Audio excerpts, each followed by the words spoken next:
Well, we have to come to this now with so much news on the spread of the coronavirus. How can people identify false information? Now, since the first COVID-19 case was confirmed in the country, fake news has been making the rounds. Now, there were false reports that a minister would announce liquor trading hours during the lockdown. Another fake report claimed test kits were contaminated with COVID-19. So, how have we as a country responded to the spread of false information? Joining us now is Cayle Clifford, researcher from the Africa Check, who's joined us now just to give us those clarifications. Cayle, thank you so much for joining us. I mean, I have to ask you about some of these myths that are doing the rounds, perhaps even on social media, through WhatsApp chat, that you would like to demystify. Yeah, I think what's been interesting for us at Africa Check is this huge increase in the demand for accurate information. We're still being inundated with messages and very busy fact-checking COVID-19 claims. And something that we've seen quite often in the past few weeks are claims around tea. And I think this is quite usual for health pandemics, and COVID-19 is no different, but we often see a lot of false cures and preventative measures being promoted online. And this particular claim suggests that COVID-19 can be cured by tea, and it's all kinds of tea, so black tea, lemongrass tea.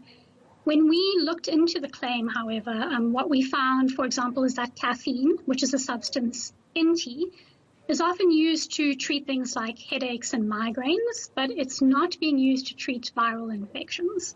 We also know from the World Health Organization that there's currently no cure. There is no vaccine. Right. So while they are looking at methods for treatment, the properties that we find in tea are not some of them. Yeah, and when I think about this tea false information, Cayle, what is the source of such misinformation? Where does it come from?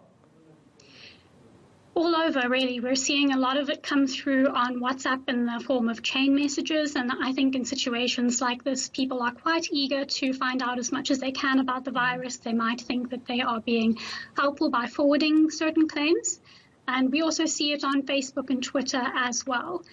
But I think just to emphasize there, you want all of your health advice to come from medical professionals. So we're looking for trusted sources, whether it's the World Health Organization or a medical professional, but not so much something that you see on social media. Yeah, I want to go back to, some, information they've been spread around test kits that perhaps you know about, including vaccines, because I know that as eNCA, we've also taken precautions before just inviting, organizations or people who may claim to have any form of, vaccine without the proper vetting and fact-checking, because we don't want to be part of a problem where we disseminate information, get everyone optimistic about something that even the World Health Organization itself and the president or the country, as far as our government is concerned, hasn't confirmed. Now, what do you know about false information circulating on test kits and vaccines?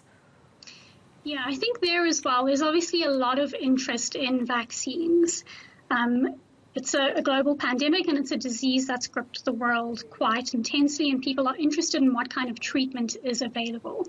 Often what we see when we look at misinformation about vaccines and what we see in fact-checking in general is what we call a kernel of truth that makes the information seem almost believable.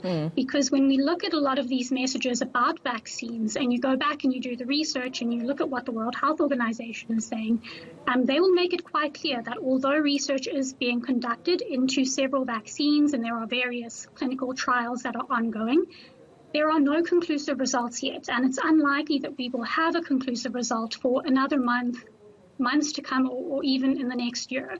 So it's very important that when we are talking about vaccines or any kind of test kits, that we are ensuring we have the right information, that we have verified it from trusted sources. Yeah, and Cayle, just in terms of South Africa as a country, how would you fare its response rate to misinformation? Because when you look at companies and organizations such as YouTube, I mean, if you even mention the word coronavirus or COVID-19 with misinformation in your video, they can demonetize your video and actually take it down. So we're seeing, of course, some organizations taking those extra precautions and steps to ensure that they're not part of of, the problem in the spread of false information. But when you look at South Africa in terms of the information that we're seeing now, we know that Dr. Willem Keys and his department are meant to be the only source as far as even media is concerned in terms of disseminating confirmed number of cases in the country.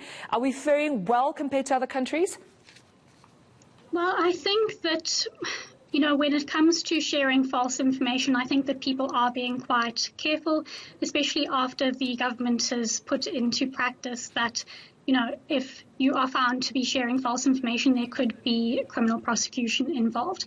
When it comes to platforms as well, I think, as I said earlier, there's been this overwhelming increase in a demand for accurate information and also an understanding of how important that is at this time. We've been doing work with platforms like Facebook and WhatsApp and Twitter for some time now, and we are seeing specialized projects to tackle COVID-19 misinformation. So, for example, we are really ramping up the work that we do with our voice note show on WhatsApp just to try and get as much accurate information out there as possible.